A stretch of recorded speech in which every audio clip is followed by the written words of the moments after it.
Hi, this is Carrie Johnson with the Iowa Department of Management, and this is the fourth video in the webinar series, Property Valuation System Basics.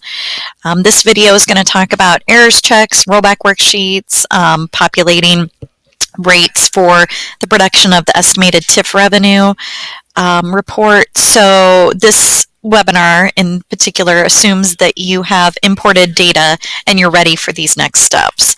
If you've not imported data or you want to review some of the additional information or steps that take place before these items, then you'll want to review some of the earlier webinars in the series.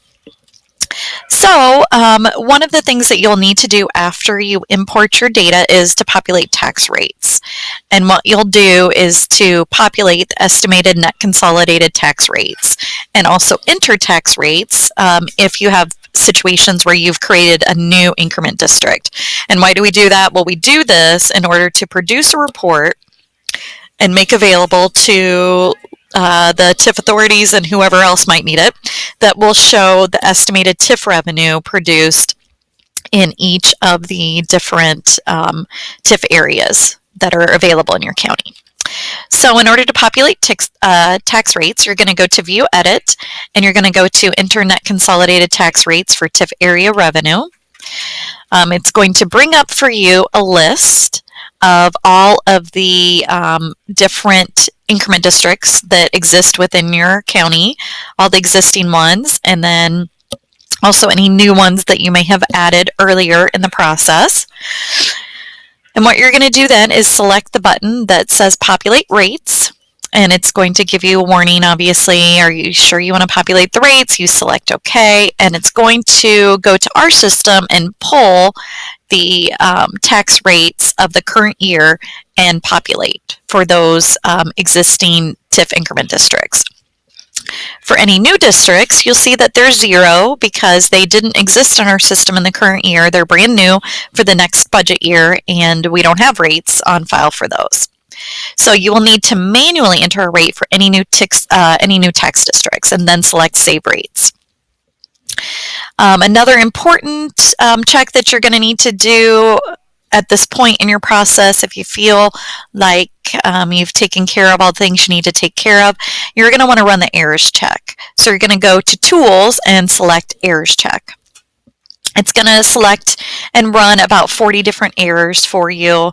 And what you'll want to see is this, under the summary section, you're going to want to see no errors were found for these errors checks. And so that's a good sign that, some of these routine things that might be causing a problem are not currently an error in your file. A couple common errors that we see are, one is number 3, and it's a situation where you have a situation where the somebody's flagged as a city exempt district, but in fact it's not, and that's something that you need to correct.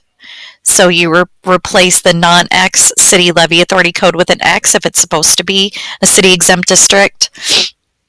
You might have a situation where city ag land districts are only supposed to have ag value, but they might be reporting other types of value. What usually will find its way in there is residential value.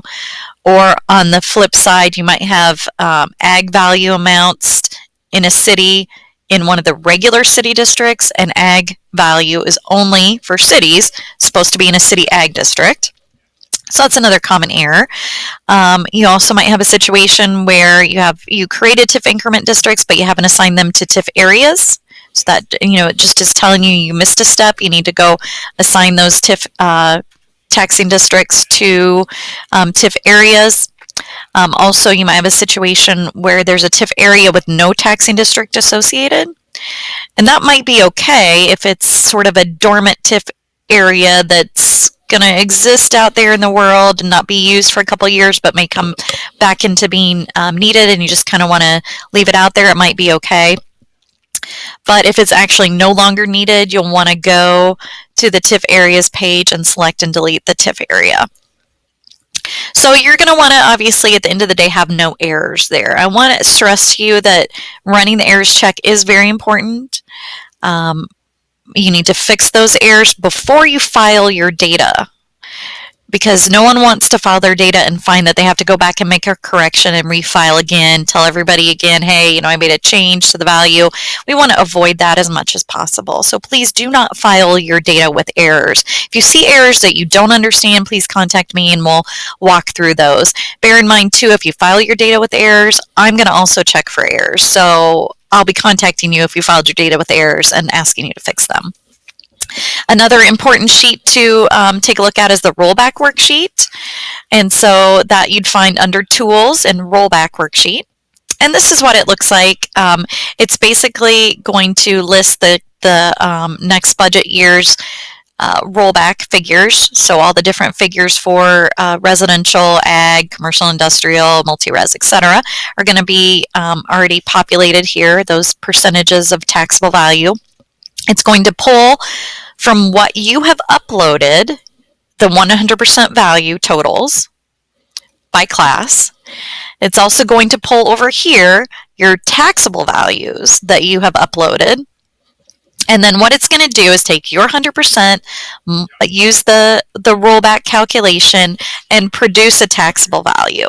So then it's going to compare that taxable value produced by taking your 100% and applying the rollback and see how close it is to what you said the taxable value is when you uploaded your data.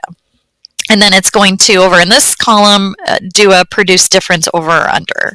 And what it's really intended to do here is just to catch any large errors that might be occurring. We can estimate that there'll be some differences in this column here due to rounding, because obviously we're making a calculation here. We're doing a calculation, so there'll likely be some slight differences. But if you have anything that's over, in the 3-digit realm, high 3 digits, you're going to want to take a look at that and see what's going on. If you have large numbers over here, certainly there's something going on that needs to be dug into. If you run the rollback worksheet and you have some big numbers here and you don't know what's going on, please contact me.